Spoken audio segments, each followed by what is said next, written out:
A Social Security expert is now projecting the next cost of living adjustment to be around $1,200 annually, marking a significant increase over her projection from just a few months ago. At the same time, a Republican lawmaker is finally stating what many already know. Congress needs to get their act together on Social Security and prevent the looming insolvency crisis before the next deadline arrives. Before we dive into all of that, I want to share one of my favorite ways to earn passive income. Capital One is currently offering up to $300 in bonuses for new customers who sign up for their 360 checking account. I've left a link in the description box where you can take advantage of this offer. Banks often incentivize new customers by offering bonuses when you meet certain deposit requirements. Right now, Capital One will give you $300 if you sign up and make 2 separate deposits of at least $500 or more within 75 days. What I really appreciate about Capital One is that they don't charge minimum fees or require an initial deposit, unlike other banks that might require you to maintain a balance of $1,500 or face monthly charges. If you decide to use this offer, I may receive a commission as well, which helps support this channel and allows me to continue bringing you this content.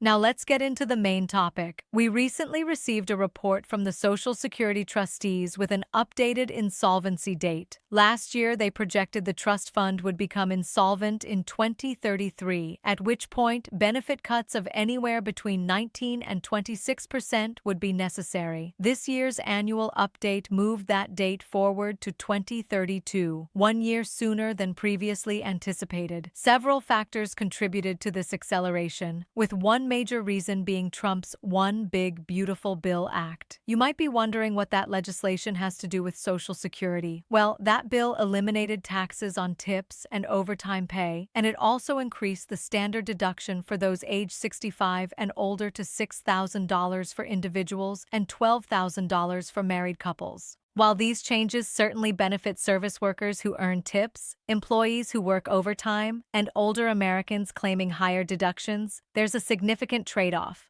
Fewer taxes collected means less money flowing into the Social Security Trust Fund, which accelerates the path toward insolvency. That's exactly why we now have a House Republican calling on Congress to take action ahead of the 2032 deadline. Representative Jason Smith made it clear on Wednesday that Congress must act on Social Security following the Trump administration's projection that one of the program's trust funds will run dry by 2032. As chair of the House Ways and Means Committee, Smith stated during a joint subcommittee hearing that Social Security Administration Commissioner Frank Bisignano attended, Congress needs to get their act together to address Social Security and the insolvency that's coming instead of pointing blame at other people when it is our duty and our responsibility. He's absolutely right.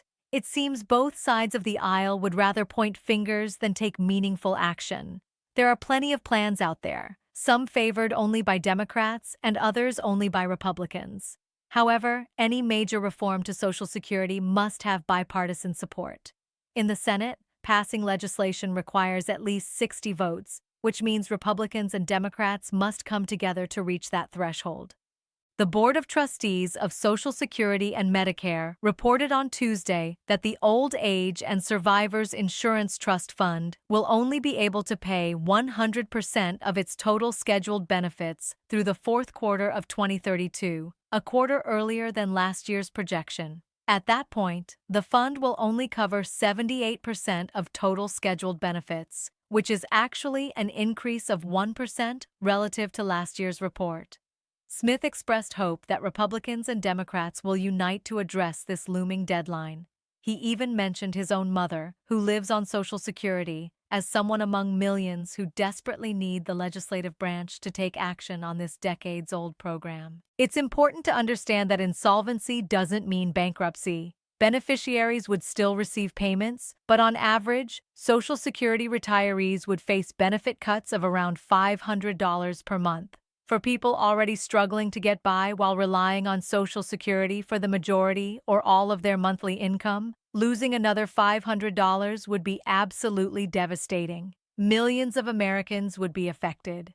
Smith added, "There's a lot of people like that, and that's why we have to come together." The Hill has reached out to the Ways and Means panel for details on Smith's specific proposals to address Social Security. The Missouri Republican has previously emphasized the need to tackle waste, fraud, and abuse within the program. According to the trustees' report, the worse financial outlook compared to last year stems from three main reasons: declining fertility rates, lower net migration, and reduced federal tax revenue due to the One Big Beautiful Bill Act that President Trump signed into law last July.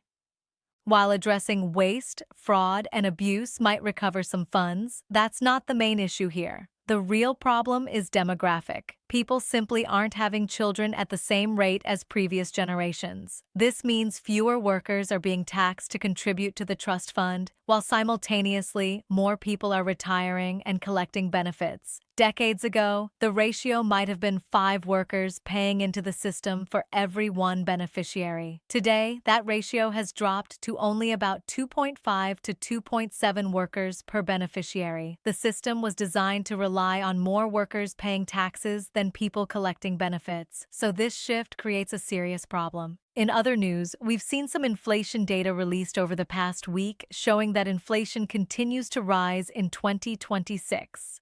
The Senior Citizens League initially projected the next cost of living adjustment at just under 4%, but we now have another projection that's considerably higher. This estimate comes from Mary Johnson, a recognized Social Security expert, and if her projection proves accurate, it would translate to an increase of approximately $100 per month or $1,200 annually. According to ASPPA, based on newly released inflation data for May, the Social Security cost of living adjustment for 2027 could be a full percentage point higher than this year's adjustment. The Senior Citizens League estimates the 2027 adjustment could reach 3.8%, which is 1 percentage point higher than this year's 2.8% increase. This estimate is based on the May Consumer Price Index data from the Bureau of Labor Statistics and aligns closely with the organization's projection from last month, which showed the adjustment could climb to 3.9% based on data through April. The Bureau of Labor Statistics announced on Wednesday that the Consumer Price Index for urban wage earners and clerical workers, which is the specific index used to calculate the annual Social Security cost of living adjustment, increased 0.7% in May. This resulted in a 4.4% increase over the last 12 months. If a 3.8% adjustment goes into effect, the average benefit for retirees would rise by $77. Social Security currently pays the average retiree $2,026.41 per month, so with the predicted adjustment, payments would increase to $2,103.41. In a separate estimate, Mary Johnson, a retired Social Security and Medicare policy analyst, predicts the adjustment could reach 4.7% or possibly even 5% next year. If a 4.7% adjustment happens in 2027, that would result in roughly $95 more per month or an additional $1,140 per year for the average beneficiary. Of course, the actual dollar amount depends entirely on your individual benefit. For someone receiving $3,000 per month, the increase would be $141 per month or $1,692 per year. For Social Security disability insurance beneficiaries, the increase also depends on current benefit amounts. Someone receiving $1,400 per month would see a $66 monthly boost. As for supplemental security income recipients, the maximum benefit this year is $994. With a 4.7% increase, that maximum would rise to $1,041 per month. For couples, the current maximum benefit of $1,491 per month would jump to $1,561. So what do you think about a potential 4.7 to 5% cost of living adjustment next year in 2027? Would that be enough to keep pace with inflation? Leave your thoughts and comments below, but that's all we have for today. I'll see you in the next one.